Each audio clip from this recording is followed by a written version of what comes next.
ਪੰਜਾਬ ਸਰਕਾਰ ਵੱਲੋਂ ਲਾਕਡਾਊਨ ਦੀ ਸਥਿਤੀ ਬਣਾਈ ਜਾ ਰਹੀ ਹੈ, ਲੋਕਾਂ ਦੇ ਕਾਰੋਬਾਰ ਅੱਗੇ ਲੋਕਾਂ ਦੀ ਕਾਫੀ ਨਾਰਾਜ਼ਗੀ ਦਿਖ ਰਹੀ ਹੈ, ਕਿੱਦਾਂ ਦਿਖ ਰਹੀ ਹੈ? ਦੇਖੋ ਗੱਲ ਇਹ ਹੈ ਕਿ ਇਸ 'ਤੇ ਕੋਈ ਸ਼ੱਕ ਨਹੀਂ ਕਿ ਜਿਹੜੀਆਂ ਮੌਤਾਂ ਨੇ ਜਾਂ ਬਿਮਾਰੀ ਹੈ ਉਹਦੀ ਮੌਤ ਦਰ ਜਿਹੜੀ ਵੱਧ ਗਈ। ਪਰ ਜਦੋਂ ਅਸੀਂ ਦੇਖੀਏ ਤੇ ਜਦੋਂ ਇਹ ਨਹੀਂ ਸੀ ਟੈਸਟ ਹੋ ਰਿਹਾ ਜਾਂ ਜਦੋਂ ਵੈਕਸੀਨੇਸ਼ਨ ਨਹੀਂ ਸੀ ਲਾ ਰਹੇ, ਜਦੋਂ ਇਹਨਾਂ ਨੇ ਖੋਲ੍ਹ ਦਿੱਤਾ ਗਿਆ ਸੀ, ਇਹਦਾ ਮਤਲਬ ਉਦੋਂ ਉਹ ਖਤਮ ਹੋ ਗਿਆ ਸੀਗਾ ਕਰੋਨਾ। ਮੌਤਾਂ ਤੇ ਉਦੋਂ ਵੀ ਹੋਈਆਂ, ਲੇਕਿਨ ਅੱਜ ਜਿਹੜੀ ਮੌਤ ਹੁੰਦੀ ਹੈ, ਭਾਵੇਂ ਕੋਈ ਕੈਂਸਰ ਨਾ ਹੋ ਜੇ, ਭਾਵੇਂ ਕੋਈ ਹਾਰਟ ਅਟੈਕ ਨਾ ਹੋ ਜੇ, ਭਾਵੇਂ ਕੋਈ ਸ਼ੂਗਰ ਨਾ ਹੋ ਜੇ, ਭਾਵੇਂ ਬਲੱਡ ਪ੍ਰੈਸ਼ਰ ਨਾ ਹੋ ਜੇ, ਕਿਸੇ ਵੀ ਕਾਰਨ ਜੇ ਕੋਈ ਮੌਤ ਹੁੰਦੀ ਹੈ ਤੇ ਹਰ ਮੌਤ ਨੂੰ ਉਹਦਾ ਕਰੋਨਾ ਦਾ ਰੂਪ ਦਿੱਤਾ ਜਾਂਦਾ। ਮੈਂ ਸਹਿਮਤ ਇਸ ਗੱਲ ਦੇ ਉੱਤੇ ਕਿ ਬਿਮਾਰੀ ਜਿਹੜੀ ਹੈ ਉਹ ਜਦੋਂ ਆਉਂਦੀ ਹੈ ਖਤਰਨਾਕ ਹੈ, ਲੇਕਿਨ ਸੁਚੇਤ ਕਰਨਾ ਸਰਕਾਰ ਦਾ ਫਰਜ਼ ਹੈ, ਸਾਡਾ ਵੀ ਸੁਚੇਤ ਰਹਿਣਾ ਫਰਜ਼ ਹੈ। ਅਸੀਂ ਵੀ ਇਹਤਿਆਤ 'ਚ ਰਹਿਣਾ ਸਾਡਾ ਸਾਰਿਆਂ ਦਾ ਫਰਜ਼ ਬਣਦਾ, ਕਿਉਂਕਿ ਜੇ ਬਿਮਾਰੀ ਇੱਕ ਪਰਿਵਾਰ ਦੇ ਵਿੱਚ ਕਿਸੇ ਨੂੰ ਆਈ ਹੈ ਤੇ ਦੂਜੇ ਪਰਿਵਾਰ ਵਿੱਚ ਉਹ ਨਾ ਫੈਲੇ, ਇਹ ਬਿਲਕੁਲ ਸਹੀ ਹੈ। ਲੇਕਿਨ ਇੰਨਾ ਜੋ ਪੈਨਿਕ ਕਰ ਦਿੰਦੀ ਹੈ ਸਰਕਾਰ, ਤੇ ਮੈਨੂੰ ਇੱਦਾਂ ਲੱਗਦਾ ਕਿ ਪੈਨਿਕ ਹੋ ਕੇ ਹੀ ਬਿਮਾਰੀ ਵੱਧ ਜਾਂਦੀ, ਕਿਉਂਕਿ ਜਿਹੜੀ ਨੈਗੇਟਿਵਿਟੀ ਬੰਦੇ ਦੀ ਵਿਲ ਪਾਵਰ ਜਿਹੜੀ ਹੈ ਉਹਨੂੰ ਘਟਾ ਦਿੰਦੀ ਹੈ। ਜਦੋਂ ਵਿਲ ਪਾਵਰ ਘਟ ਗਈ, ਵਿਲ ਪਾਵਰ ਘਟਣ ਦੇ ਨਾਲ ਉਸ ਬੰਦੇ ਦੇ ਵਿੱਚ ਆਟੋਮੈਟਿਕਲੀ ਇਮਿਊਨਿਟੀ ਜਿਹੜੀ ਹੈ ਉਹ ਡਾਊਨ ਹੋ ਜਾਂਦੀ। ਸੋ ਮੈਂ ਸਮਝਦੀ ਹਾਂ ਕਿ ਸਾਨੂੰ ਪੋਜ਼ਿਟਿਵ ਸੋਚਣਾ ਚਾਹੀਦਾ, ਪੋਜ਼ਿਟਿਵ ਰਹਿਣਾ ਚਾਹੀਦਾ, ਇੰਨੀ ਦਹਿਸ਼ਤ ਨਹੀਂ ਪਾਉਣੀ ਚਾਹੀਦੀ। ਲੋਕਾਂ ਨੂੰ ਸੁਚੇਤ ਜ਼ਰੂਰ ਕਰਨਾ ਚਾਹੀਦਾ ਵੀ ਸੰਜਮ 'ਚ ਰਹੋ, ਸੁਚੇਤ 'ਚ ਰਹੋ, ਇਹਤਿਆਤ ਰੱਖੋ। ਉਹ ਤੇ ਮੈਂ ਵੀ ਮੁਲਾਜ਼ਮਾਂ ਨੂੰ ਵੀ ਹਰ ਵੇਲੇ ਕਹਿੰਦੀ ਹਾਂ ਇਹਤਿਆਤ ਰੱਖ ਕੇ ਰਹੋ, ਮੁਲਾਜ਼ਮਾਂ ਨੂੰ ਸਾਰਿਆਂ ਨੂੰ, ਅਧਿਕਾਰੀਆਂ ਨੂੰ, ਕਿ ਸਾਰੇ ਮਾਸਕ ਪਾ ਕੇ ਰੱਖੋ, ਵਾਰ-ਵਾਰ ਹੱਥ ਧੋਵੋ, ਸੈਨੀਟਾਈਜ਼ਰ ਦੀ ਵਰਤੋਂ ਕਰੋ, ਜਾਂ ਕੋਈ ਕਿਸੇ ਨੂੰ ਫਤਿਹ ਬੁਲਾਓ, ਹੱਥ ਨਾ ਮਿਲਾਓ। ਇਹ ਚੀਜ਼ਾਂ ਤੇ ਸਾਡਾ ਫਰਜ਼ ਹੈ। ਲੇਕਿਨ ਮੇਰਾ ਖਿਆਲ ਹੈ ਕਿ ਅੱਜ ਜਿਹੜੇ ਕਾਰੋਬਾਰ, ਪਹਿਲਾਂ ਵੀ 1 ਸਾਲ ਹੋ ਗਿਆ ਲੋਕਾਂ ਦਾ ਕੋਈ ਕਾਰੋਬਾਰ ਨਹੀਂ ਚੱਲਿਆ। ਪਿਛਲੇ ਸਮੇਂ 'ਚ ਵੀ ਆਪਾਂ ਸਾਰਿਆਂ ਨੇ ਰਲ ਮਿਲ ਕੇ ਲੋਕਾਂ ਦੀ ਮਦਦ ਕਰਤੀ।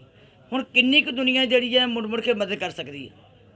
ਕਿੰਨਾ ਕੁ ਕੋਈ ਲੋਕੀ, ਪਹਿਲਾਂ ਅਸੀਂ ਵੀ ਮਹੀਨੇ ਦੀ ਗੱਲ ਹੈ, 15 ਦਿਨ ਦੀ ਗੱਲ ਹੈ, ਮਹੀਨੇ ਦੀ ਗੱਲ ਹੈ, 2 ਮਹੀਨੇ ਦੀ ਗੱਲ ਹੈ, ਲੇਕਿਨ ਹੁਣ ਜਦੋਂ ਵਾਰ-ਵਾਰ ਇਹ ਪਤਾ ਲੱਗਿਆ ਕਿ ਸਾਲ ਪੂਰਾ ਹੀ ਬੰਦ ਹੋ ਗਿਆ, ਹੁਣ ਫਿਰ ਅੱਗੋਂ ਜਿਹੜਾ ਸ਼ੁਰੂ ਹੋ ਗਿਆ, ਹੁਣ ਜਿਹੜਾ ਇੱਕ ਪੂਰਾ ਲਗਾਤਾਰ ਸਾਲਾਂ ਬੱਧੀ ਜੇ ਇਹ ਕੰਮ ਹੋ ਜਾਣਗੇ, ਹੈ ਤੇ ਔਖਾ ਬੜਾ।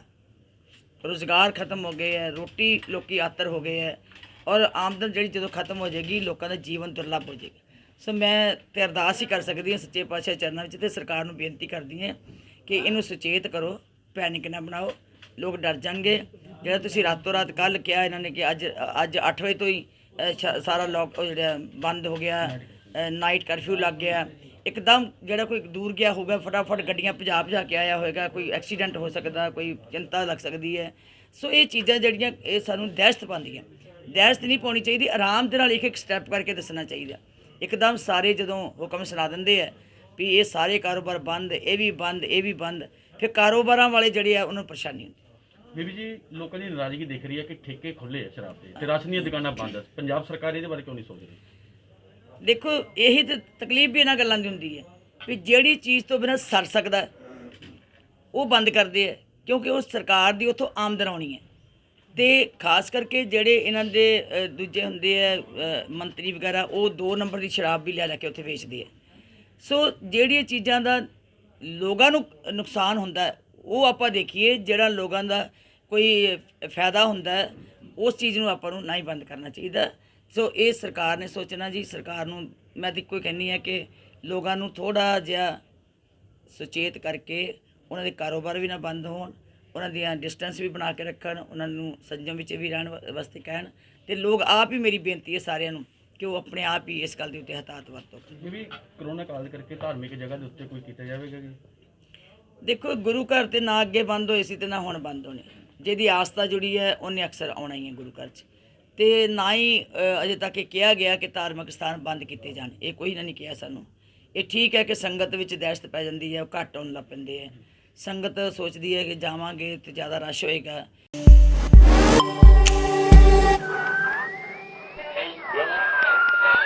इससे भी आगे बढ़ के जिसको हम बहुत ही बड़ी सेवा मानते हैं हमारे समाज में, जन सेवा, तो आगे गर्मी आ गई है और इनकी बहुत ऊंची सोच है। इन्होंने जन सेवा करने का निर्णय लिया है और अपने 3 एकड़ जमीन जो बहुत ही अच्छे मौके पे थी और आगे कारोबार बढ़ाने के लिए, प्रोडक्ट के लिए इन्होंने वो ली हुई थी, उसको बेच के और उस पैसे से भी किसानों की सेवा करने का निर्णय ले लिया है।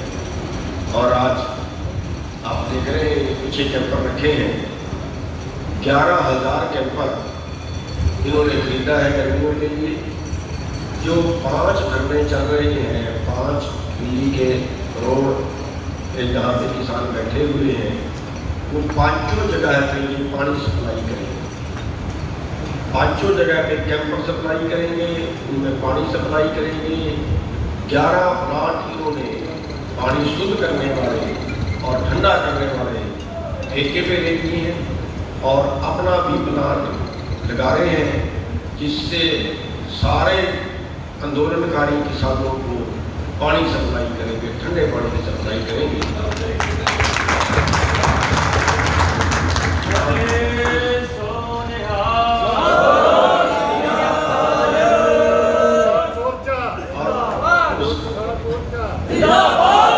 अगली सोच इनकी उसके साथ ये गई कि आज हमारा करीब 20 लाख रुपए का पानी रोजाना खर्च हो रहा है, चाहे वो कोई संस्था कर रही है, चाहे वो कोई किसान की गौ से सेवा है, कितना खर्च हो रहा है। जो बचेगा और जो भी इस पर खर्च आएगा वो, क्योंकि 50,000 का खर्च हो जाना, कैंपर भरने का भी होगा, तो सब राम सिंह राणा जी जो हमारे सामने बैठे हुए, हमारे बीच में बैठे हुए हैं, ये लगातार शुरू करते रहेंगे। और इनका वादा है किसान मोर्चे से, देश के किसानों से, कि जब तक ये आंदोलन चलेगा, चाहे कितना ही लंबा चले, तब तक ये सेवाएं इनकी जारी रहेंगी, चाहे 2024 तक भी चले।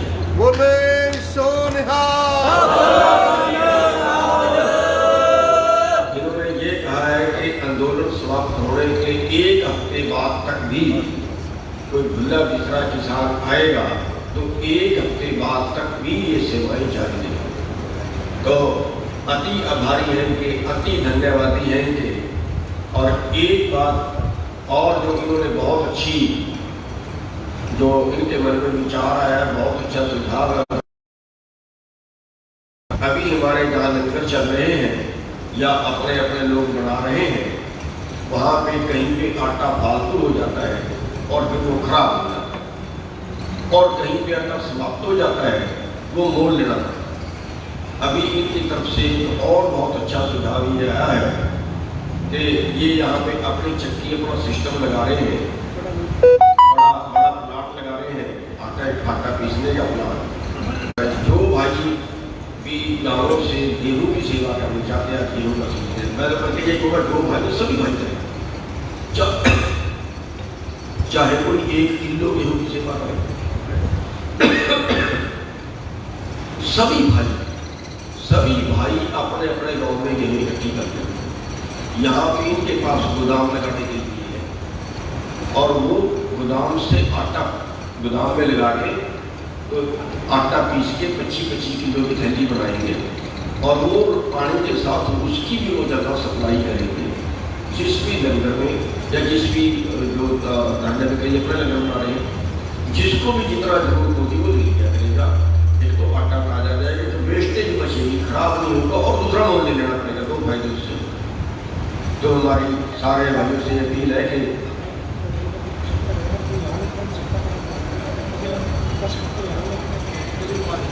हाँ कोई तो सारे भाई जो है वो जो भी है वो गाँवों में गेहूँ इकट्ठी करते हैं और वो इकट्ठी करके वहाँ से इकट्ठी यहाँ पे एक बार में पहुँचा दें।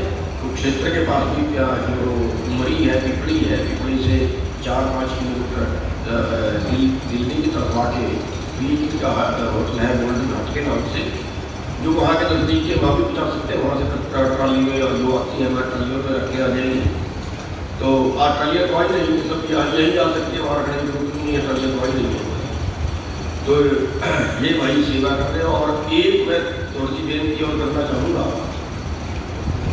कि अगर पानी की सेवा में भी कोई भाई को योगदान करना चाहे, क्योंकि 50,000 का खर्चा तो रोजाना उसमें आगे भी चलता रहेगा। और ये जो रुपया लगा है कैंपरों पे और अमाउंट पे 1.5 करोड़ के करीब रुपया खर्च हुआ है, ये राणा जी ने खर्च कर दिया है। अभी भी ये कह रहे हैं कि जब तक भी लोग चले गए सेवा लगातार जारी रहेगी।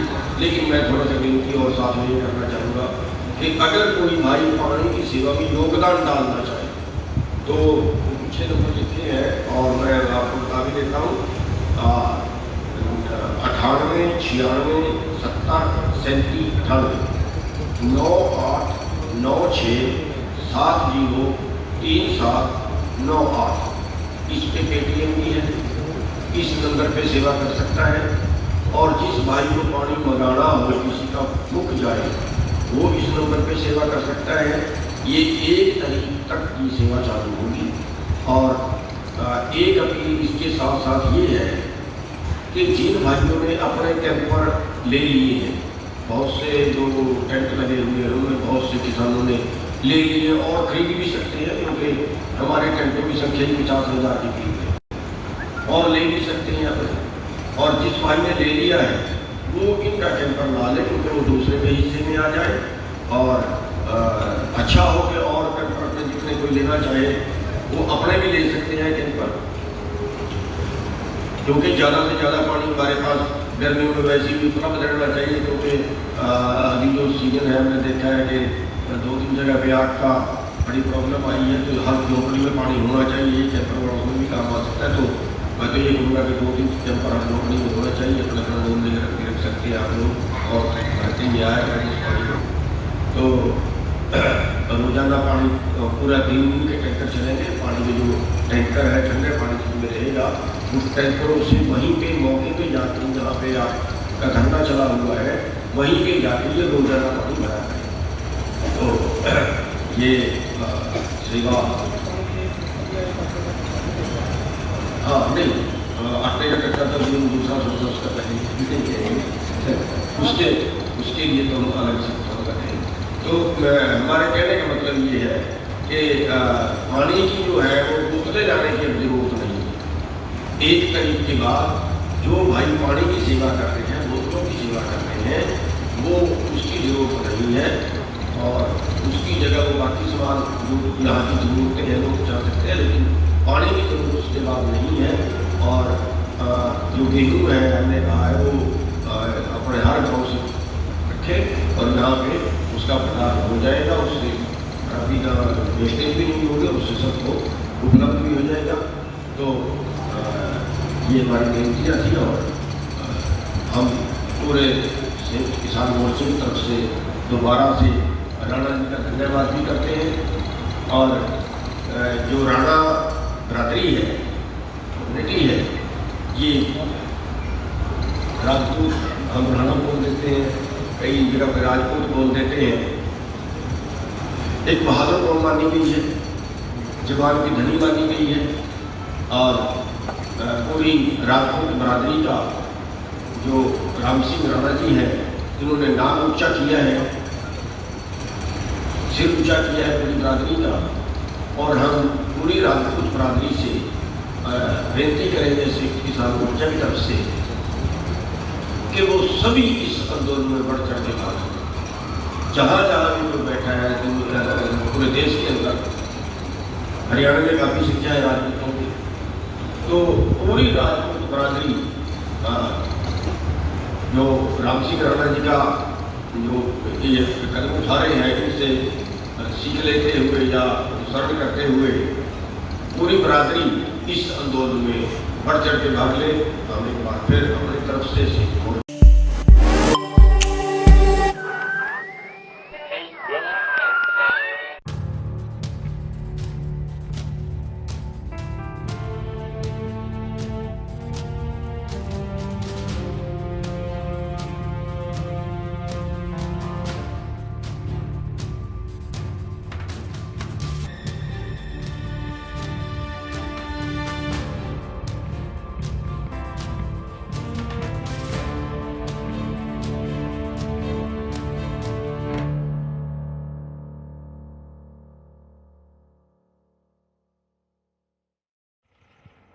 लाइट जगा फोन दी अपने दी ਪੁੱਛ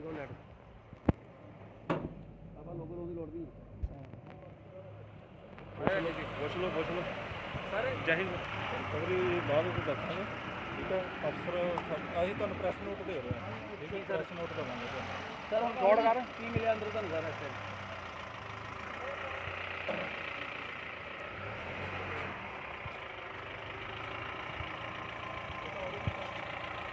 ਸਰ 2 ਮਿੰਟ ਸਰ 2 ਮਿੰਟ ਕੀ ਮਿਲਿਆ ਅੰਦਰ ਸਰ ਤੁਹਾਨੂੰ ਸਰ ਕੀ ਮਾਮਲਾ ਕੀ ਸਰ ਕੀ ਮਿਲਿਆ ਅੰਦਰ ਤੁਹਾਨੂੰ ਲਿਆ ਵੀ ਲਿਆ ਅਸੀਂ ਤਾਂ ਮਾਈਕ ਮੇਰਾ ਨੰਬਰ ਨੋਟ ਕਰ ਲਓ ਤੁਸੀਂ ਨਹੀਂ ਸਰ ਪ੍ਰੈਸ ਨੋਟ ਦਵਾਉਂਦੇ ਹਾਂ ਠੀਕ ਹੈ ਹਾਂਜੀ ਹਾਂਜੀ ਸਰ ਨਹੀਂ ਓਕੇ ਉਹ ਮਾਰ ਦੇ ਜੋ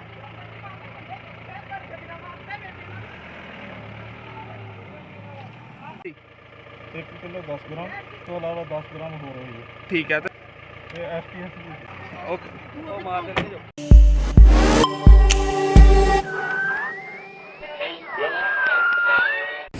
तो मिल ही रही यहाँ पर 5 महीने से किसान इकट्ठा हुआ है तो है जागरूकता फैल रही है और किसान के साथ साथ में जो मजदूर हैं वे भी आंदोलन से जुड़े हैं जो दूसरी संस्थाएं हैं जो देश में बिखरी हैं वो रेलवे हों वो एयरपोर्ट हैं वो स्कूल हैं वो बड़ी बड़ी संस्थाएं से हैं अभी विशाखापट्टनम में गए तो वहाँ पे स्टील प्लांट है तो इस तरह के जो चीज़ें हैं जो बिखरी हैं देश में उनके लोग भी संपर्क में हैं और ये एक जन आंदोलन है देश को बचाने का ये आंदोलन है और इसमें देश के लोगों को इसमें साथ माना पड़ेगा। सर फिर से जो है कोरोना की जो है आ गई है वेव क्या कुछ भय नहीं है किसानों को इस कोरोना का? गांव में भी रहेंगे यहाँ से चले जाएंगे तो गांव में रहेंगे क्या अगर आंदोलन खत्म हो जाए धरने तो देश से कोरोना खत्म हो जाएगा। ये तो गांव है हमारे क्या एक गांव के खत्म होने से कोरोना खत्म हो जाएगा? तो हम कहीं नहीं जा रहे हम अपने धरने पर रहेंगे सोशल डिस्टेंस का पालन करेंगे जो गाइडलाइंस होगी उसका पालन करेंगे और मैक्स हॉस्पिटल है कोई बीमार होगा तो सबसे नज़दीक अस्पताल ये है इस अस्पताल में जाएंगे 10% इसको कह दिया कि किसानों का कोटा रखना हॉस्पिटल वाले को भी बता दिया। सर दिल्ली में एक आंदोलन हुआ था शाहीन बाग जिसका नाम दिया गया था उस आंदोलन को कोरोना का भय दिखाकर खत्म करा गया था सरकार द्वारा। ये नहीं है ये शाहीन बाग नहीं है इसमें सरकार गलत फहमी मत रहे कि शाहीन बाग है ये किसानों का आंदोलन है ये शाहीन बाग नहीं है। आंदोलन ना खत्म होगा जब तक सरकार बातचीत नहीं करेगी जब तक हमारे मसलों का समाधान नहीं करेगी आंदोलन यहाँ से खत्म नहीं होगा। सरकार रिक्वेस्ट करके तो जाओगे आप लोग? रिक्वेस्ट क्या कोई यहाँ से मंदिर के पुजारी है कि रिक्वेस्ट करेंगे तो वो करार भेज दिए हमसे। हरियाणा के नहीं मानवता के आधार पर उसका तो इलाज करेंगे कट्टर का तो उसने सड़क खोदी थी वो तो आएगा ही नहीं वो तो कहीं पे भी हरियाणा में उतरेगा ही नहीं धरती पे। सर अपने स्टेट में दुष्यंत चौटाला ने भी जो है चिट्ठी लिखी प्रधान हाँ चिट्ठी लिखी दुष्यंत ने भी चिट्ठी लिखी। सर हरियाणा सरकार ने हवाई सर्वे किया है टिकरी बॉर्डर का सिंगू बॉर्डर का क्योंकि डर दिखाया जा रहा है किसानों को कि अब जो है हम देखो एक्शन करने वाले हैं। कर दो एक्शन कर कब करेंगे वो कुछ ऐसी छटके खबरें आ रही हैं अंदर से। उन्हें एक्शन की तो तैयारी में हम भी एक्शन करेंगे।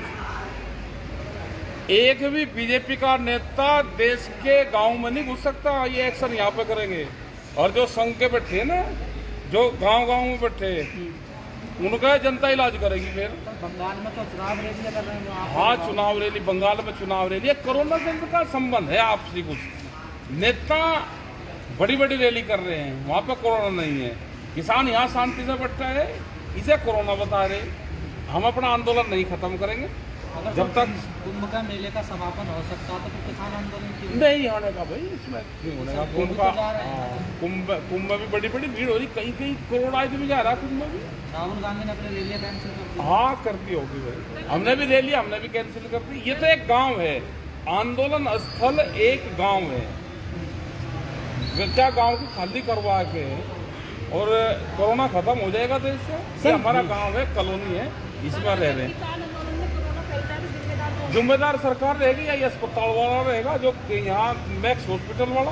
सर जैसे गर्मी बढ़ती जा रही है गर्मी का सीजन है वैसे वैसे कुछ कैंपों में ठंडक मतलब कम हो रहे हैं लोग कम हो रहे हैं गेहूँ काटने जा रहे हैं सरकार चुनाव में जा रही है बंगाल में, किसान गेहूं काटने जा रहा है। नहीं, रौनक तो फीकी पड़ रही है। अरे फीके क्या, कोई यहाँ सांग हो रहा है यहाँ पे, फीकी पड़ रही सर नहीं, कब हो रहे तो अपना गेहूं काट रहे हैं ना, किसान गेहूं काट रहा, गन्ने की छिलाई कर रहा है, इलेक्शन लड़ रहा। अभी 29 तारीख तक इलेक्शन लड़ेगा, गेहूं काटेगा, गन्ने की छिलाई करेगा, गन्ने की बुआई करेगा। सरकार 3 तारीख में आ जाएगी, वह 4-5 तारीख तक सरकार बिजी रहेगी, हार में बिजी रहेगी, उसका शोक मनाएगी। फिर 5 तारीख के बाद में सरकार नॉर्मल स्थिति में आएगी, जब तक हमारे किसान भी आ जाएंगे। अगर जीत गई तो? अरे जीत की तो खुशी मनाओगे 5 तारीख तक। जो भी बातचीत होगी सरकार से 5 तारीख के बाद में किसान भी आ जाएगा, सरकार भी दिल्ली आ जाएगी। सरकार ने कोई एक्शन किया यहाँ पर? जैसे सुनने में खबरें आ रही है कि मिलिट्री फोर्स लगा रही है। हाँ, लगा दें, मिलिट्री फोर्स तो लगाई करें मिलिट्री फोर्स। लेकिन राष्ट्रीय अध्यक्ष तो कह रहे हैं कि समझाना पड़ेगा, अगर हाँ, आज आन दो, सरकार भी तो देख रहे हैं, उसी की तलाश कर रहे हैं। सरकार है कहाँ से, आन दो सरकार को। सर राष्ट्रीय अध्यक्ष और प्रवक्ता के बयान एक जैसे क्यों नहीं? एक जैसे ही है, वे गांव में तैयारी कर रहे हैं ना, उन्होंने यही तो कहा कि हटा दो, हम गांव में लग रहे जान, यही तो कहा उन्होंने। 2 कदम हटने के लिए पीछे तैयार है। हाँ, गांव में तो डाल दिया ना, वे अपना गांव में कह दिया ना उन्होंने कि हटाने की तैयारी कर रही, तो गांव के लोग तैयार बैठे। नहीं, अगर सरकार 2 कदम पीछे हटके आप हटोगे? नहीं, सरकार तो 2 कदम हटी नहीं, सरकार तो बंगाल जाएगी, सरकार है कहाँ यहाँ पे, सरकार तो है ही नहीं यहाँ।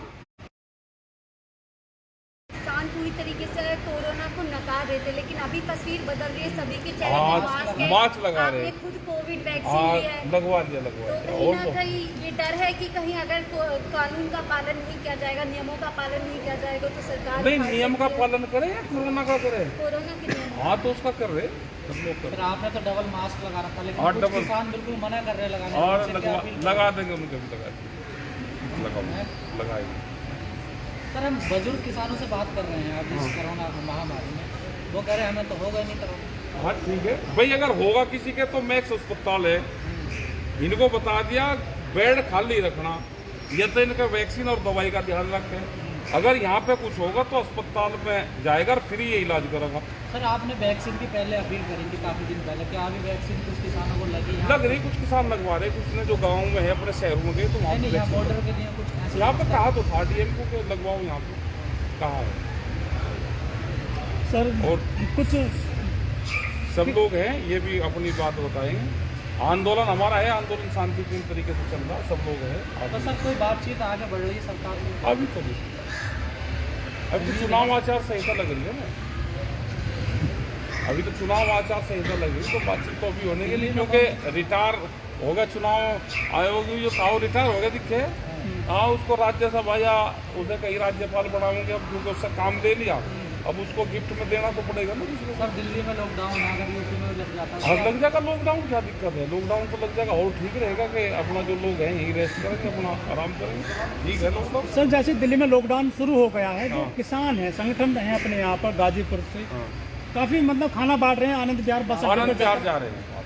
यहाँ पे जो लंगर की जो सेवा के लोग करते हैं वे यहाँ से खाना बांटते हैं। जो मजदूर, जो प्रवासी जो लोग हैं, जो गांव के वे किसान हैं और शहर के निर्माणदाता है, वे अपने गांव को वापस जा रहे हैं तो उनको खाना बांटते हैं। लेकिन सर 20 लाख करोड़ का जो फंड जारी किया था सरकार ने, PM केयर फंड में भी काफ़ी रुपया आया था, वो कहीं नज़र नहीं आता। हाँ, आए नहीं तो कहीं नजर। सर आप पूरे देश में घूम रहे हैं, हर राज्य में जा रहे हैं, इस महामारी में जो सरकार की व्यवस्थाएं हैं वो कैसी व्यवस्था है? नहीं व्यवस्था तो फैल है, सब जगह फैल है। सर कहीं ना कहीं ये मानना सही होगा कि सरकार जो अपनी विफलताओं के चलते लॉकडाउन लगा रही है, क्योंकि 1 साल बाद भी जो हमारी ये बेचेंगे कुछ ना कुछ, लॉकडाउन थोड़ा लगा रहे, कुछ ना कुछ सरकार बेचेगी। सर कह रहे हैं बेचेगी, किसानों को, आम जनता को कंगले बनाएगी, ये जनता को खड़ा होना पड़ेगा। सूचना आने से लखनऊ में शमशान घाट की प्राइवेट खत्म जाएंगे, वो सारी चीजें जाएंगी, कुछ न कुछ लॉकडाउन में बेचेंगे ये क्या उम्मीद है सर, क्या बिक सकता है? अब क्या पता भाई क्या बिकेगा, ये तो इन्हें प्लान बना रखी सरकारी अस्पताल में का नंबर।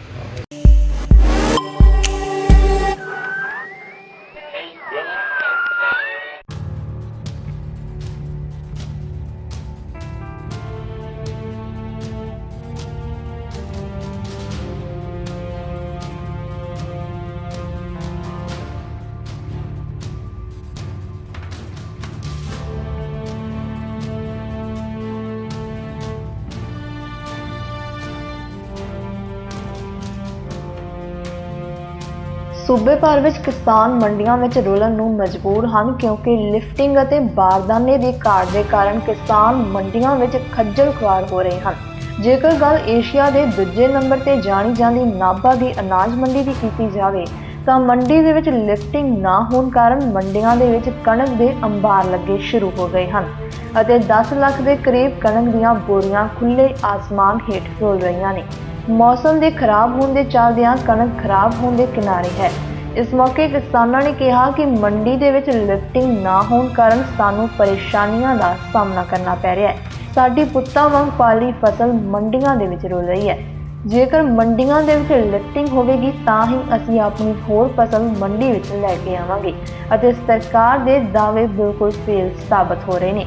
ਦੂਜੇ ਪਾਸੇ ਨਾਭਾ ਮਾਰਕੀਟ ਕਮੇਟੀ ਦੇ ਸੁਪਰਵਾਈਜ਼ਰ ਗੁਰਮਾਨਕ ਸਿੰਘ ਨੇ ਦੱਸਿਆ ਕਿ ਜੋ ਲਿਫਟਿੰਗ ਦਾ ਪ੍ਰਬੰਧ ਹੈ ਉਹ ਵੱਖ-ਵੱਖ ਖਰੀਦ ਏਜੰਸੀਆਂ ਦੇ ਵੱਲੋਂ ਕੀਤਾ ਜਾਵੇਗਾ, ਪਰ ਜੇਕਰ ਕਣਕ ਖਰਾਬ ਹੁੰਦੀ ਹੈ ਤਾਂ ਖਰੀਦ ਏਜੰਸੀਆਂ ਇਸ ਦੇ ਲਈ ਜ਼ਿੰਮੇਵਾਰ ਹਨ।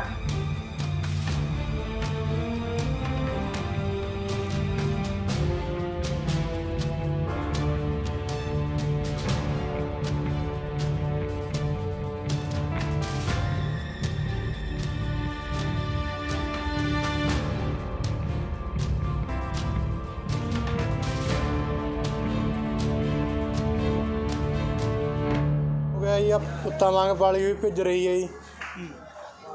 ਕੋਈ ਸਾਧਨ ਨਹੀਂ ਹੈਗਾ ਜੀ। ਸਾਈਡ ਤੇ ਜਿਹੜੇ ਮੰਡੀ 'ਚ ਉਹ ਭਰੇ ਪਏ ਨੇ, ਕੋਈ ਲਿਫਟਿੰਗ ਨਹੀਂ ਹੋਈ। ਜੇ ਸੁੱਕੀ ਫਸਲ ਖਰੀਦੀ ਤਾਂ ਫਿਰ ਚੱਕਦੇ ਜੀ ਉਹਨਾਂ ਨੂੰ। ਜੇ ਸੁੱਕੀ ਫਸਲ ਖਰੀਦੀ ਹੋਈ ਚੱਕੀ ਨਹੀਂ ਤਾਂ ਸਾਨੂੰ ਆ ਬਾਹਰ ਸਾਈਡਾਂ 'ਚ ਲਾਉਣੀ ਪਈ ਆ ਅਤੇ ਆ ਬਾਰਿਸ਼ ਨਾਲ ਭਿੱਜ ਗਈ। ਕਦੋਂ ਆਏ ਸੀਗੇ ਤੁਸੀਂ? ਅਸੀਂ ਸਵੇਰੇ ਆਏ ਤੇ ਜੀ। ਪਹਿਲਾਂ ਤਾਂ ਇੱਥੋਂ ਸਾਨੂੰ ਜਗ੍ਹਾ ਦੀ ਮੁਸ਼ਕਿਲ ਮਿਲੀ ਲਾਉਣ ਦੀ, ਜੇ ਲੈ ਗਈ ਹੁਣ ਉੱਪਰ ਬਾਰਿਸ਼ ਹੋ ਗਈ, ਫਿਰ ਕਹਿਣਗੇ ਮੌਚਰ ਵੱਧ ਗਈ। ਕੈਪਟਨ ਸਰਕਾਰ ਤਾਂ ਗਏ ਸੀ ਵੀ ਪੂਰੇ ਪੁਖਤਾ ਇੰਤਜ਼ਾਮ ਕੀਤੇ ਹੋਏ ਨੇ। ਕੈਪਟਨ ਸਰਕਾਰ ਜੀ ਪਹਿਲਾਂ ਤਾਂ 10 ਦਿਨ ਬੋਲੀ ਲੇਟ ਕਰੀ ਹੈ ਜੀ। ਜੇ 10 ਦਿਨ ਬੋਲੀ ਲੇਟ ਕਰਨ ਦੇ ਬਾਵਜੂਦ ਵੀ ਪ੍ਰਬੰਧ ਨਹੀਂ ਹੋਏ ਜੀ, ਫਿਰ ਉਹਨਾਂ ਕਸੂਰ ਤਾਂ ਉਹਨਾਂ ਦਾ ਹੀ, ਸਰਕਾਰ ਦਾ ਹੀ। ਕਿੰਨੀ ਕੁ ਬੋਰੀ ਪਈ ਹੈ? ਕਿੰਨੇ ਕੁ ਲੱਖਾਂ ਦੀ ਤਾਦਾਦ 'ਚ ਬੋਰੀ ਪਈ? ਹਾਂ ਜੀ, ਲੱਖਾਂ ਦੀ ਤਾਦਾਦ 'ਚ ਹੈ ਜੀ। ਤੁਸੀਂ ਆਪ ਦੇਖ ਸਕਦੇ ਹੋ ਜੀ ਜਾ ਕੇ, ਬਾਰਦਾਨਾ ਹੀ ਬਾਰਦਾਨਾ ਪਿਆ ਜੀ। ਪਹਿਲਾਂ ਜੋ ਇਹ ਮੌਸਮ ਜਿਹੜਾ ਹੈਗਾ ਖਰਾਬ ਆ, ਇਹਦੇ ਨਾਲ ਤਾਂ ਸਾਰੀ ਕਣਕ ਭਿੱਜੇ ਜਾਣੀ ਤੁਹਾਡੀ। ਹਾਂਜੀ, ਜੋ ਸਰਕਾਰ ਨੇ 12 ਮੌਚਰ ਵਾਲੀ ਖਰੀਦੀ ਸੀ ਜੀ, ਹੁਣ ਉਸ ਦਾ ਮੌਚਰ ਵੱਧ ਗਿਆ ਜੀ। ਹੁਣ ਕੀ ਸਰਕਾਰ ਉਸ ਨੂੰ ਇੱਥੇ ਹੀ ਛੱਡ ਦੇਵੇਗੀ? ਨੂੰ ਇੱਥੇ ਮੁਸ਼ਕਲ ਆ ਰਹੀ ਹੈ ਮੰਡੀ 'ਚ? ਮੁਸ਼ਕਿਲ ਤਾਂ ਬਹੁਤ ਆ ਰਹੀ ਹੈ ਜੀ। ਪਹਿਲਾਂ ਤਾਂ ਬਾਰਦਾਨਾ ਨਹੀਂ ਆਇਆ ਹੈਗਾ ਉਰੇ। 10 ਦਿਨ ਫੋਨ ਕਰੀ ਗਿਆ ਆੜਤੀ ਨੂੰ ਵੀ ਕਣਕ ਲਿਆਈਏ ਕਹੀਏ ਬਾਰਦਾਨਾ ਨਹੀਂ ਹੈਗਾ। ਆੜਤੀ ਵੀ ਕੀ ਕਰਨ, ਕਿਵੇਂ ਭਰਦੇ ਜੀ ਉਹ। ਹੁਣ ਅੱਜ ਲੈ ਕੇ ਆਏ ਆ, ਮੀਂਹ ਪੈ ਰਿਹਾ ਜੀ। ਹੁਣ ਕਣਕ ਤਾਂ ਸੁੱਕੀ ਆ, ਵੱਢੀ ਨੂੰ ਤਾਂ 10 ਦਿਨ ਹੋ ਗਏ ਜੀ। ਫਿਰ ਹੁਣ ਜੇ ਆ ਭਿੱਜ ਰਹੀ ਹੈ ਜੀ ਉਰੇ, ਹੁਣ ਫਿਰ ਮੌਚਰ ਕਿਵੇਂ ਆਊਗਾ ਜੀ ਇਹਦਾ? ਕਣਕ ਤਾਂ ਸੁੱਕੀ ਆ, ਫਿਰ ਸਾਡੇ ਕੋਲ 2-2 3-3 ਦਿਨ ਇੱਥੇ ਬੈਠਣਾ ਪੈਂਦਾ ਜੀ। ਬਾਰਦਾਨੇ ਕਰਕੇ ਬਹੁਤ ਦਿੱਕਤ ਆਈ ਹੈ ਜੀ ਸਾਨੂੰ। ਕਿੰਨੇ ਕੁ ਕਿਸਾਨ ਅਜੇ ਖੱਜਲ ਖੁਆਰ ਹੋਏ ਨੇ? ਕਾਫੀ ਟਰਾਲੀਆਂ ਵਿੱਚ ਹੀ ਲੈ ਕੇ ਬੈਠੇ ਨੇ। ਟਰਾਲੀਆਂ ਲੈ ਕੇ ਲੈ ਨਹੀਂ ਰਹੀ, ਜਗ੍ਹਾ ਹੀ ਨਹੀਂ ਹੈਗੀ ਲਾਉਣ ਨੂੰ ਜੀ। ਕਾਰਨ ਵੀ ਟਰਾਲੀਆਂ ਭਰੀਆਂ ਖੜੀਆਂ ਨੇ ਜੀ ਉਰੇ। ਜਿਹੜੀ ਪਹਿਲਾਂ ਵੇਚੀ ਆ ਉਹਦੀ ਪੇਮੈਂਟ ਨਹੀਂ ਮਿਲੀ ਹੈਗੀ। ਉੱਕਣੇ ਪਈ ਆ ਉਰੇ। ਉਹ ਕਿਹੜਾ ਚੱਕੀ ਆ ਜੀ ਇਹਨਾਂ ਨੇ। ਮੰਡੀ ਕਿੱਡੀ ਬੜੀ ਮੰਡੀ ਆ ਨਾਭੇ ਦੀ, ਤੁਸੀਂ ਦੇਖ ਲਓ, ਸਾਰੀ ਭਰੀ ਪਈ ਆ ਜੀ। ਕੋਈ ਬਾਰਦਾਨਾ ਲੈ ਕੇ ਨਹੀਂ ਗਏ ਹੈਗੇ ਇੱਥੋਂ। ਜੇ ਲਿਫਟਿੰਗ ਹੋਊਗੀ ਤਾਂ ਹੀ। ਜੇ ਹਾਂ ਲਿਫਟਿੰਗ ਲੈ ਕੇ ਜਾਣਗੇ ਤਾਂ ਹੋਰ ਉਰੇ ਆਊਗੀ, ਲਹੂਗੀ ਉਹ, ਤਾਂ ਭਰੀ ਜਾਊਗੀ। ਸਾਰੇ ਕਿਸਾਨਾਂ ਨੂੰ ਦਿੱਕਤ ਆ ਰਹੀ ਹੈ ਜੀ। ਤਾਂ ਹੁਣ ਮੀਂਹ ਵੀ ਤੇਜ਼ ਹੋ ਗਿਆ। ਮੀਂਹ ਤੇਜ਼ ਹੋ ਗਿਆ ਜੀ। ਸੁੱਕੀ ਦੀ ਕਣਕ ਤਾਂ ਜੀ ਹੁਣ ਭਿੱਜ ਰਹੀ ਆ। ਹੁਣ ਤਰਪਾਲ ਪਾਈ ਹੈ ਜੀ ਇੱਥੇ। ਫਿਰ ਕਹਿੰਦੇ ਨੇ ਮੌਚਰ ਨਹੀਂ ਆਉਂਦਾ ਹੈਗਾ ਜੀ। ਹੁਣ ਕਿਵੇਂ ਮੌਚਰ ਆਊਗਾ ਇਹਦਾ? ਜਿਹੜੀ ਪੇਮੈਂਟ ਕਹਿੰਦੇ ਜੀ 48 ਘੰਟਿਆਂ 'ਚ ਪਾ ਦਾਂਗੇ, ਉਹਨੂੰ ਲਾ ਲਓ 11 ਤਰੀਕ ਦੀ ਪਹਿਲਾਂ ਵੇਚ ਕੇ ਗਿਆ ਤੀ ਜੀ। ਉਹਦੀ ਕਿਹੜਾ ਪੇਮੈਂਟ ਮਿਲ ਗਈ ਜੀ ਹੁਣ ਤੱਕ? 10 ਦਿਨ ਹੋ ਗਏ ਉਹਨੂੰ ਵੇਚੀ ਨੂੰ। ਸਰਕਾਰ ਦਾ ਫੇਲੀਅਰ ਹੈ ਇੱਥੇ। ਫੇਲੀਅਰ ਹੈ ਜੀ ਸਰਕਾਰ ਦਾ, ਹੋਰ ਕੀ ਹੈ। ਕੱਟਾ ਦਾ ਘੱਟੋ ਘੱਟ 10-11 ਲੱਖ ਕੱਟਾ ਪਿਆ ਜੀ ਮੰਡੀ ਦੇ ਵਿੱਚ। ਇਹਦੇ ਵਿੱਚ ਢਾਂਗਾਂ ਵੀ ਲੱਗ ਰਹੀਆਂ ਨੇ। ਬਾਕੀ ਲੋਡਿੰਗ ਦੇ ਤਾਂ ਕੋਈ ਉਮੀਦ ਹੀ ਨਹੀਂ ਹੈਗੀ ਇੱਥੋਂ ਮਾਲ ਲੋਡਿੰਗ। ਇਹ 5ਵੇਂ ਮਹੀਨੇ ਲੱਗਦਾ 6ਵਾਂ ਮਹੀਨਾ ਸਾਰਾ ਇੱਥੇ ਹੀ ਲੰਘ ਜਾਏਗਾ।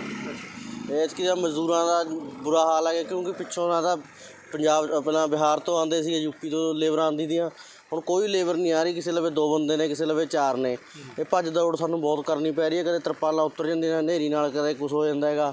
ਹੁਣ ਬਾਰਿਸ਼ ਪੈ ਰਹੀ ਹੈ, ਬਾਰਿਸ਼ ਨਾਲ ਤਾਂ ਬਿਲਕੁਲ ਖਤਮ ਹੋ ਇਹ ਨਾ ਜਿਹੜਾ ਬਾਰਿਸ਼ ਨਾਲ ਤਾਂ ਖਰਾਬ ਹੋ ਜਾਣਾ, ਤਾਂ ਕਿਸੇ ਕੰਮ ਦਾ ਨਹੀਂ ਰਹਿਣਾ, ਇਹ ਮਿੱਟੀ ਹੋ ਜਾਣਾ। ਤਾਂ ਇਹ ਸਰਕਾਰਾਂ ਨੂੰ ਚਾਹੀਦਾ ਕਿ ਵੀ ਇਹ ਮਾਲ ਵੱਧ ਤੋਂ ਵੱਧ ਚੱਕਿਆ ਜਾਵੇ। ਪਹਿਲਾਂ ਬਾਰਦਾਨੇ ਦੀ ਸਮੱਸਿਆ ਦੀ, ਬਾਰਦਾਨਾ ਨਹੀਂ ਦੇ ਰਹੇ ਸੀਗੇ। ਹੁਣ ਜੇ ਬਾਰਦਾਨਾ ਮਿਲ ਗਿਆ ਤਾਂ ਚੱਕਣ ਦੀ ਨਹੀਂ ਕੋਸ਼ਿਸ਼ ਕਰ ਰਹੇ ਹੈਗੇ। ਇਹ ਇੱਕ ਵੈਸੇ ਮਜ਼ਦੂਰ ਨੂੰ, ਕਿਸਾਨ ਨੂੰ, ਆੜ੍ਹਤੀ ਨੂੰ ਇੱਕ ਪਰੇਸ਼ਾਨ ਕਰਨ ਵਾਲਾ ਕੰਮ ਹੈਗਾ।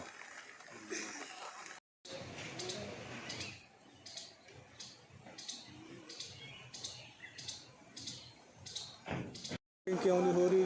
ਲੱਖਾਂ ਕਿੰਨੇ ਕੁ ਲੱਖ ਕੱਟਾ ਇੱਥੇ ਪਿਆ ਮੰਡੀ 'ਚ? ਮੰਡੀ 'ਚ ਤਕਰੀਬਨ 5 ਲੱਖ ਬੋਰੀ ਦੇ ਕਰੀਬ ਪਈ ਹੈ ਜੀ, ਤੇ ਲਿਫਟਿੰਗ ਸਟਾਰਟ ਹੋ ਚੁੱਕੀ ਆ। ਥੋੜੀ ਲੇਬਰ ਦੀ ਘਾਟ ਹੋਣ ਕਾਰਨ ਵੀ ਦਿੱਕਤ ਆ ਰਹੀ ਹੈ, ਤੇ ਇੱਕਦਮ ਸੀਜ਼ਨ ਆਉਣ ਕਾਰਨ ਬਲਕ 'ਚ ਮਾਲ ਜੋ ਇਕੱਠਾ ਆ ਗਿਆ, ਉਹਦੇ ਕਰਕੇ ਵੀ ਥੋੜੀ ਦਿੱਕਤ ਆ ਰਹੀ ਹੈ ਜੀ। ਕਿਵੇਂ ਬਾਰਿਸ਼ ਪੈ ਰਹੀ ਆ, ਬਾਰਿਸ਼ ਨਾਲ ਤਾਂ ਫਿਰ ਹੋਰ ਖਰਾਬ ਹੋ ਜਾਣੀ ਹੈ ਕਣਕ। ਇਹ ਏਜੰਸੀਆਂ ਨੂੰ ਕਿਹਾ ਕਿ ਆਪਣੀਆਂ ਤਰਪਾਲਾਂ ਲਿਆ ਕੇ ਢਕੋ, ਜੋ ਢੇਰੀਆਂ ਸੀ ਨੰਗੀਆਂ ਉਹ ਅਸੀਂ ਢਕਵਾ ਦਿੱਤੀਆਂ ਨੇ ਮਾਰਕੀਟ ਕਮੇਟੀ ਵੱਲੋਂ, ਤੇ ਜੋ ਏਜੰਸੀਆਂ ਦਾ ਖਰੀਦ ਕੀਤਾ ਹੋਇਆ ਗਾ ਉਹਨਾਂ ਨੂੰ ਮੈਸੇਜ ਲਗਾਇਆ ਕਿ ਆ ਕੇ ਆਪਣਾ ਢਕੋ ਬਾਰਦਾਨਾ। ਕਿੰਨੇ ਜਿਵੇਂ ਸਪੇਸ ਬਿਲਕੁਲ ਨਹੀਂ ਹੈਗੀ, ਜਿਹੜੀਆਂ ਕਣਕ ਦੀਆਂ ਬੋਰੀਆਂ, ਕਣਕ ਦੀਆਂ ਟਰਾਲੀਆਂ ਵੀ ਆਈਆਂ ਨੇ ਇੱਥੇ, ਤੇ ਕਿਤੇ ਨਾ ਕਿਤੇ ਕਿਸਾਨਾਂ ਨੂੰ ਵੀ ਖੱਜਲ ਖੁਆਰੀ ਹੋਣਾ ਪੈ ਰਿਹਾ ਇੱਥੇ। ਜਿਵੇਂ ਜਿਵੇਂ ਲਿਫਟਿੰਗ ਹੋਈ ਜਾਂਦੀ ਹੈ, ਸਪੇਸ ਹੋਈ ਜਾਂਦੀ ਹੈ। ਵੈਸੇ ਸਪੇਸ ਦੀ ਕੋਈ ਦਿੱਕਤ ਨਹੀਂ ਹੈ, ਜੇ ਪਿੱਛੇ ਵਾਲਾ ਫੜ ਵੀ ਕਾਫੀ ਖਾਲੀ ਪਿਆ ਜੀ, ਤੇ ਅੱਗੇ ਵਾਲਾ ਫੜ ਵੀ ਥੋੜ੍ਹਾ ਜਿਹਾ ਫਰੰਟ 'ਤੇ ਆ ਜੋ ਰੋਡ ਵੱਲ, ਉਹ ਵੀ ਖਾਲੀ ਹੈਗਾ।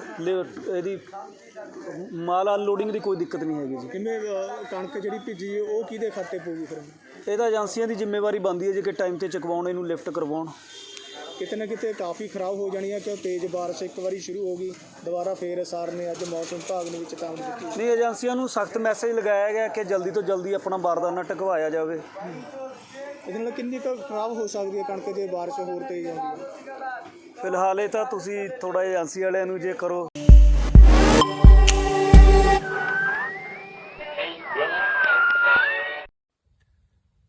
ਵਾਹਿਗੁਰੂ ਜੀ ਕਾ ਖਾਲਸਾ, ਵਾਹਿਗੁਰੂ ਜੀ ਕੀ ਫਤਿਹ। ਇੱਕ ਜ਼ਰੂਰੀ ਸੂਚਨਾ ਇਹਨੂੰ ਸਮਝ ਲਓ ਜਾਂ ਇੱਕ ਸਲਾਹ ਸਮਝ ਲਓ। ਇਹ ਵੀ ਸਾਡੇ ਕਿਸਾਨ ਆਗੂ ਆ, ਉਹਨਾਂ ਨੂੰ ਕਹਿਣਾ ਚਾਹੁੰਦਾ ਜਾਂ ਉਹਨਾਂ ਦੇ ਧਿਆਨ 'ਚ ਲਿਆਉਣਾ ਚਾਹੁੰਦਾ ਇਹ ਗੱਲ ਕਿ ਆਗੂਆਂ ਦੀ ਲੋੜ ਅੱਜ ਸਿੰਘੂ ਸਟੇਜ ਤੇ ਆ।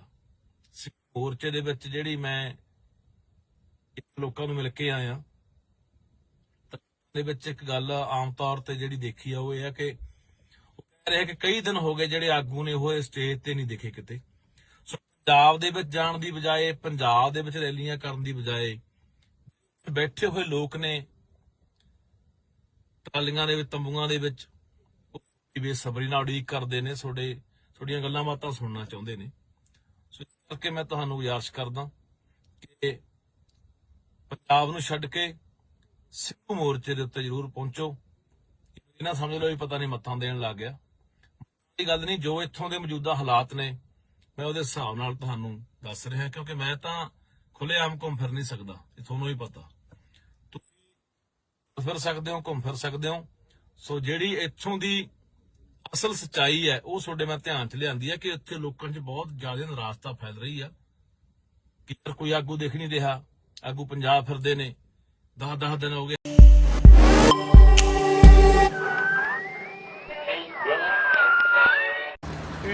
ਦਿੱਲੀ ਕੈਂਟ ਦੇ ਅੰਦਰ ਜੋ DRDO ਵੱਲੋਂ, ਆਰਮੀ ਵੱਲੋਂ ਹਸਪੀਟਲ ਬਣਾਇਆ ਗਿਆ, ਸਾਨੂੰ ਦੱਸਿਆ ਗਿਆ ਸੀ ਕਿਉਂਕਿ ਬੜੀ ਦਿੱਕਤ ਆ ਰਹੀ ਲੋਕਾਂ ਨੂੰ ਹਸਪੀਟਲ ਵਾਸਤੇ, ਤੇ ਸਾਨੂੰ ਪਤਾ ਲੱਗਾ ਸੀ ਲੋਕ ਬੜੇ ਫੋਨ ਕਰ ਰਹੇ ਨੇ ਕਿ ਹਸਪੀਟਲ ਦਵਾਇਆ ਜਾਵੇ। ਤੇ ਹੁਣੇ ਸਾਨੂੰ ਪਤਾ ਲੱਗਾ ਕਿ ਇੱਥੇ 250 ਬੈੱਡ ਅਵੇਲੇਬਲ ਨੇ, ਤੇ ਅਸੀਂ ਇੱਥੇ ਪਹੁੰਚੇ ਹਾਂ। ਆ ਜੋ ਤੁਸੀਂ ਦੇਖ ਰਹੇ ਜੇ, ਇੱਥੇ ਕੱਲ ਤੋਂ ਤੁਹਾਨੂੰ ਹੋਰ ਬੈੱਡ ਵੀ ਮਿਲ ਜਾਣਗੇ, ਲੇਕਿਨ ਅੱਜ ਇੱਥੇ ਬੰਦ ਆ, ਇੱਥੇ ਜਗ੍ਹਾ ਅੱਜ ਨਹੀਂ ਹੈਗੀ। ਲੇਕਿਨ ਕੱਲ ਤੋਂ ਇੱਕ 250 ਬੈੱਡ ਹੋਰ ਚਾਲੂ ਕਰ ਦੇਣਗੇ ਇੱਥੇ। ਇਹ ਦਿੱਲੀ ਕੈਂਟ ਦੇ ਅੰਦਰ ਬਿਲਕੁਲ 에ਅਰਪੋਰਟ ਦੇ, ਆ ਤੁਸੀਂ ਦੇਖ ਰਹੇ ਬਿਲਕੁਲ 에ਅਰਪੋਰਟ, ਇੰਟਰਨੈਸ਼ਨਲ 에ਅਰਪੋਰਟ ਦੇ ਬਿਲਕੁਲ ਰੋਡ ਦੇ ਉੱਤੇ ਆ। ਇੱਥੇ 250 ਬੈੱਡ ਆਪਰੇਸ਼ਨਲ, ਪਰ 250 ਦੇ 250 ਬੈੱਡ ਭਰ ਚੁੱਕੇ ਆ।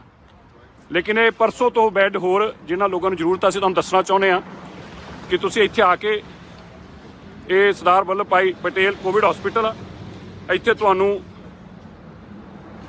ਅੱਜ ਇੱਥੇ 9 ਬੈੱਡਸ ਅਵੇਲੇਬਲ ਆ। 250 ਬੈੱਡ ਭਰ ਕੇ ਮੈਨੂੰ ਪਤਾ ਲੱਗਾ ਸੀ ਬੈੱਡ ਆ, ਤੇ ਮੈਂ ਤੇ ਸਰਦਾਰ ਹਰਮੀਤ ਸਿੰਘ ਕਾਲਕਾ ਇੱਥੇ ਪਹੁੰਚੇ ਸੀ। ਤੁਸੀਂ ਨੰਬਰ ਵੀ ਨੋਟ ਕਰ ਲਓ, ਆ ਨੰਬਰ ਤੁਸੀਂ ਦੇਖ ਰਹੇ ਜੇ ਸਕਰੀਨ ਤੇ, ਇਹ ਵੀਡੀਓ ਨੂੰ ਸ਼ੇਅਰ ਵੀ ਕਰੋ, ਇਹ ਨੰਬਰ ਨੋਟ ਕਰ ਲਓ।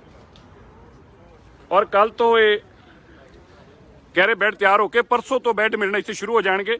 ਜਿਨ੍ਹਾਂ ਵੀਰਾਂ ਨੂੰ ਵੀ ਲੋੜ ਆ, ਮੈਂ ਦੱਸਣਾ ਚਾਹੁੰਦਾ ਕਿ ਜਿਨ੍ਹਾਂ ਵੀਰਾਂ ਨੂੰ ਵੀ ਲੋੜ ਆ, ਕੱਲ ਤੋਂ ਅਸੀਂ ਆਪਣੀ ਪਰਸੋਂ ਦੇ ਇੱਥੇ ਬੈੱਡ ਮਿਲ ਜਾਣਗੇ। ਅਸੀਂ ਤੁਹਾਨੂੰ ਆਪਣੀ ਐਂਬੂਲੈਂਸ ਗੁਰਦੁਆਰਾ ਰਕਾਬਗੰਜ ਸਾਹਿਬ ਤੋਂ ਤੁਸੀਂ ਫੋਨ ਕਰਕੇ ਐਂਬੂਲੈਂਸ ਲੈ ਸਕਦੇ ਜੇ, ਔਰ ਉਹ ਐਂਬੂਲੈਂਸ ਤੁਹਾਨੂੰ ਇਸੇ ਜਗ੍ਹਾ ਤੇ, ਜੋ ਕਿ ਮੈਂ ਤੁਹਾਨੂੰ ਦਿਖਾ ਰਿਹਾ ਕਿ 에ਅਰਪੋਰਟ ਰੋਡ ਦੇ ਉੱਤੇ, ਬਿਲਕੁਲ 에ਅਰਪੋਰਟ ਰੋਡ ਦੇ ਉੱਤੇ, ਇੰਟਰਨੈਸ਼ਨਲ 에ਅਰਪੋਰਟ ਰੋਡ ਦੇ ਉੱਤੇ ਬਿਲਕੁਲ ਇਹ ਹੈਗਾ ਹੈ। ਸਾਡੀ ਐਂਬੂਲੈਂਸ ਤੁਹਾਨੂੰ ਅਸੀਂ ਆਪਣੇ ਨੰਬਰ ਉਹਨੇ ਇੱਥੇ ਪਾ ਦਾਂਗੇ, ਤੁਸੀਂ ਪਰਸੋਂ ਤੋਂ ਐਂਬੂਲੈਂਸ ਵੀ ਲੈ ਸਕਦੇ ਜੇ, ਔਰ ਐਂਬੂਲੈਂਸ ਤੁਹਾਨੂੰ ਸਿੱਧੀ ਇਸ ਹਸਪੀਟਲ 'ਚ ਲੈ ਕੇ ਆਊਗੀ। ਅਸੀਂ ਹੁਣੇ ਰਾਤ ਲੱਭ ਰਹੇ ਸੀਗੇ, ਤੇ ਮੈਂ ਸਰਦਾਰ ਹਰਮੀਤ ਸਿੰਘ ਕਾਲਕਾ, ਸਰਦਾਰ ਜਗਦੀਪ ਸਿੰਘ ਕਾਲੋਂ ਅਸੀਂ ਤੇ ਪਹੁੰਚੇ ਹਾਂ। ਹੁਣ ਇਸ ਤੋਂ ਬਾਅਦ ਅਸੀਂ ਅੱਗੇ ਜਾ ਰਹੇ ਹਾਂ ਦਿੱਲੀ। ਕਿਹੜੀ ਜਗ੍ਹਾ ਜਾ ਰਹੇ ਹੁਣ? ਰੈਫਰਲ ਹਸਪੀਟਲ ਇੱਥੇ R&R ਹਸਪੀਟਲ ਇੱਕ ਹੋਰ ਆ। ਅਸੀਂ ਕੋਸ਼ਿਸ਼ ਕਰ ਰਹੇ ਹਾਂ ਆਰਮੀ ਦਾ, ਅਗਰ ਉੱਥੇ ਵੀ ਸਾਨੂੰ ਮਿਲ ਗਿਆ ਤਾਂ ਅਸੀਂ ਤੁਹਾਨੂੰ ਉੱਥੇ ਜਾ ਕੇ ਹੁਣ ਜਾਣਕਾਰੀ ਦਿੰਦੇ ਹਾਂ। ਪਤਾ ਲੱਗਾ ਕਿ ਸ਼ਾਇਦ ਉੱਥੇ ਵੀ ਕੁਝ ਬੈੱਡ ਨੇ। ਬਹੁਤ ਸਾਰੇ ਲੋਕ ਫੋਨ ਕਰ ਰਹੇ ਨੇ, ਤੁਹਾਨੂੰ ਪਤਾ ਹੈ ਮੈਨੂੰ ਵੀ ਬਹੁਤ ਸਾਰੇ ਆ ਰਹੇ ਸੀ। ਫਿਰ ਮੈਂ ਹੁਣੇ ਰਾਤੀ ਪਤਾ ਲੱਗਾ ਇੱਥੇ ਇੱਕ ਹਸਪੀਟਲ ਹੈਗਾ ਹੈ ਤੇ ਮੈਂ ਤੇ ਜਗਦੀਪ ਕੌਰ ਤੇ ਹਰਮੀਤ ਸਿੰਘ ਕਾਰਕਾ ਇੱਥੇ ਪਹੁੰਚੇ ਹਾਂ। ਮੈਂ ਫਿਰ ਤੋਂ ਤੁਹਾਨੂੰ ਦੱਸ ਦਵਾਂ ਕਿ ਪਰਸੋਂ ਤੋਂ ਇੱਥੇ ਬੈੱਡ ਅਵੇਲੇਬਲ ਹੋ ਜਾਣਗੇ ਔਰ ਮੇਰੇ ਵੀਰ ਜਿਹਨੂੰ ਜ਼ਰੂਰਤ ਹੋਵੇ ਦਿੱਲੀ ਕਮੇਟੀ ਦੀ ਐਂਬੂਲੈਂਸ ਜਿਹੜੀ ਆ ਤੁਹਾਨੂੰ ਲਊਗੀ ਔਰ ਇੱਥੇ ਸਾਡਾ ਇੱਥੇ ਬੰਦਾ ਵੀ ਬੈਠੂਗਾ ਕੋਆਰਡੀਨੇਸ਼ਨ ਵਾਸਤੇ। ਇਹ RR ਹਸਪੀਟਲ ਆ, ਸੌਰੀ ਇਹ DRDO ਦਾ ਹਸਪੀਟਲ ਆ ਜਿਹੜਾ ਕਿ ਦਿੱਲੀ ਬਿਲਕੁਲ ਇੰਟਰਨੈਸ਼ਨਲ 에ਅਰਪੋਰਟ ਤੇ ਜੋ ਤੁਸੀਂ ਦੇਖ ਰਹੇ ਜੇ ਸਰਦਾਰ ਵੱਲਭ ਭਾਈ ਪਟੇਲ ਕੋਵਿਡ ਹਸਪੀਟਲ, ਸਰਦਾਰ ਵੱਲਭ ਭਾਈ ਪਟੇਲ ਕੋਵਿਡ ਹਸਪੀਟਲ।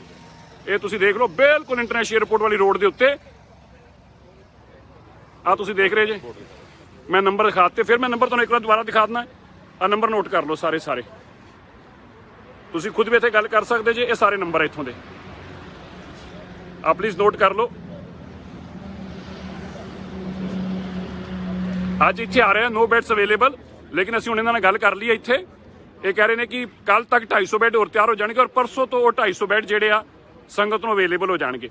ਮੈਂ ਫਿਰ ਤੋਂ ਸੰਗਤ ਨੂੰ ਇੱਕ ਵਾਰ ਦੱਸ ਦਵਾਂ ਕਿ ਪਰਸੋਂ ਤੋਂ ਤੁਸੀਂ ਇੱਥੇ ਆ ਕੇ ਦਿੱਲੀ ਸਿੱਖ ਗੁਰਦੁਆਰਾ ਮੈਨੇਜਮੈਂਟ ਕਮੇਟੀ ਦੀ ਐਂਬੂਲੈਂਸ ਵੀ ਤੁਹਾਨੂੰ ਸਰਵਿਸ ਪ੍ਰੋਵਾਈਡ ਕਰਾਂਗੇ। ਸਾਡੇ ਇੱਥੇ ਆਦਮੀ ਇਹਨਾਂ ਦੇ ਟੱਚ ਅੰਦਰ ਰਹਿਣਗੇ ਔਰ ਇੱਥੇ ਤੁਹਾਨੂੰ ਇਲਾਜ ਵਾਸਤੇ, ਕੋਵਿਡ ਪੇਸ਼ੈਂਟ ਦੇ ਇਲਾਜ ਵਾਸਤੇ ਇੱਥੇ ਤੁਹਾਨੂੰ ਕੋਈ ਦਿੱਕਤ ਪਰੇਸ਼ਾਨੀ ਨਹੀਂ ਆਊਗੀ। ਅਸੀਂ ਹੁਣ ਇਸ ਤੋਂ ਬਾਅਦ RR ਹਸਪੀਟਲ ਜਾ ਰਹੇ ਹਾਂ ਦਿੱਲੀ ਕੈਂਟ ਅੰਦਰ। ਅਗਰ ਉੱਥੇ ਵੀ ਕੋਈ ਕੋਸ਼ਿਸ਼ ਕਰਾਂਗੇ, ਅਗਰ ਬੈੱਡ ਮਿਲ ਗਏ ਤਾਂ ਤੁਹਾਨੂੰ ਤੁਰੰਤ ਉਸ ਦੀ ਵੀ ਜਾਣਕਾਰੀ ਦੇਵਾਂਗੇ। ਔਰ ਪਰ ਮੈਂ ਫਿਰ ਤੋਂ ਸੰਗਤਾਂ ਨੂੰ ਦੱਸਦਾ ਕਿ ਪਰਸੋਂ ਤੋਂ ਦਿੱਲੀ ਸਿੱਖ ਗੁਰਦੁਆਰਾ ਮੈਨੇਜਮੈਂਟ ਕਮੇਟੀ ਦੇ ਆਫਿਸ ਤੋਂ ਤੁਸੀਂ ਐਂਬੂਲੈਂਸ ਮੰਗਾ ਸਕਦੇ ਜੇ। ਸਾਡੇ ਬੰਦੇ ਇੱਥੇ ਕੋਆਰਡੀਨੇਸ਼ਨ ਕਰਨਗੇ ਔਰ ਤੁਹਾਨੂੰ ਇੱਥੇ ਜਿਹੜਾ ਕੋਵਿਡ ਦੇ ਪੇਸ਼ੈਂਟ ਨੇ ਉਹਨਾਂ ਦੇ ਵਾਸਤੇ ਇਹ ਹਸਪੀਟਲ ਬਣਿਆ ਹੈ। ਸੋ ਸੰਗਤਾਂ ਦੀ ਜਾਣਕਾਰੀ ਵਾਸਤੇ ਇਸ ਵੀਡੀਓ ਜ਼ਰੂਰ ਸ਼ੇਅਰ ਕਰਿਓ ਜੀ। ਬਹੁਤ ਲੋੜ ਆ ਲੋਕਾਂ ਨੂੰ ਇਸ ਵੇਲੇ। ਅਸੀਂ ਕੋਸ਼ਿਸ਼ ਕਰਦੇ ਪਏ ਹਰ ਜਗ੍ਹਾ ਪਹੁੰਚ ਕੇ ਹਸਪੀਟਲ ਆਇਡੈਂਟੀਫਾਈ ਕਰਕੇ ਤਾਂ ਕਿ ਜਿਹੜੇ ਪੇਸ਼ੈਂਟ ਨੇ ਉਹਨਾਂ ਤੱਕ ਇਹ ਜਾਣਕਾਰੀ ਪਹੁੰਚਾਈ ਜਾ ਸਕੇ। ਵਾਹਿਗੁਰੂ ਜੀ।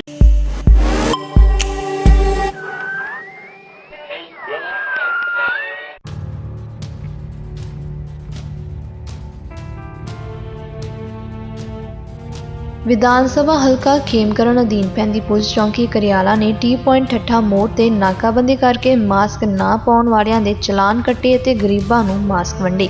ਇਸ ਉਪਰੰਤ ਜਾਣਕਾਰੀ ਦਿੰਦੇ ਹੋਏ ਪੁਲਿਸ ਚੌਂਕੀ ਕਰਿਆਲਾ ਦੇ ਇੰਚਾਰਜ SI ਅੰਮ੍ਰਿਤਪਾਲ ਸਿੰਘ ਨੇ ਦੱਸਿਆ ਕਿ ਪੰਜਾਬ ਸਰਕਾਰ ਦੀਆਂ ਹਦਾਇਤਾਂ ਦੇ ਅਨੁਸਾਰ ਜੋ ਵੀ ਵਿਅਕਤੀ ਮਾਸਕ ਨਹੀਂ ਪਾ ਰਹੇ ਹਨ ਅਤੇ ਕੁਤਾਹੀ ਵਰਤ ਰਹੇ ਹਨ, ਉਹਨਾਂ ਵਿਅਕਤੀਆਂ ਦੇ ਖਿਲਾਫ ਕਾਰਵਾਈ ਕਰਦੇ ਹੋਏ ਉਹਨਾਂ ਦੇ ਚਲਾਨ ਕੀਤੇ ਜਾ ਰਹੇ ਹਨ ਅਤੇ ਜੋ ਗਰੀਬ ਵਿਅਕਤੀ ਹਨ ਉਹਨਾਂ ਨੂੰ ਮੌਕੇ ਤੇ ਮਾਸਕ ਵੰਡ ਕੇ ਉਹਨਾਂ ਨੂੰ ਜਾਗਰੂਕ ਕੀਤਾ ਜਾ ਰਿਹਾ ਹੈ ਤਾਂ ਕਿ ਉਹ ਕੋਰੋਨਾ ਵਾਇਰਸ ਦੀ ਮਹਾਮਾਰੀ ਨੂੰ ਧਿਆਨ ਦੇ ਵਿੱਚ ਰੱਖਣ ਅਤੇ ਆਪਣੇ ਪਰਿਵਾਰ ਦੇ ਲਈ ਫਿਕਰਮੰਦ ਹੋਣ।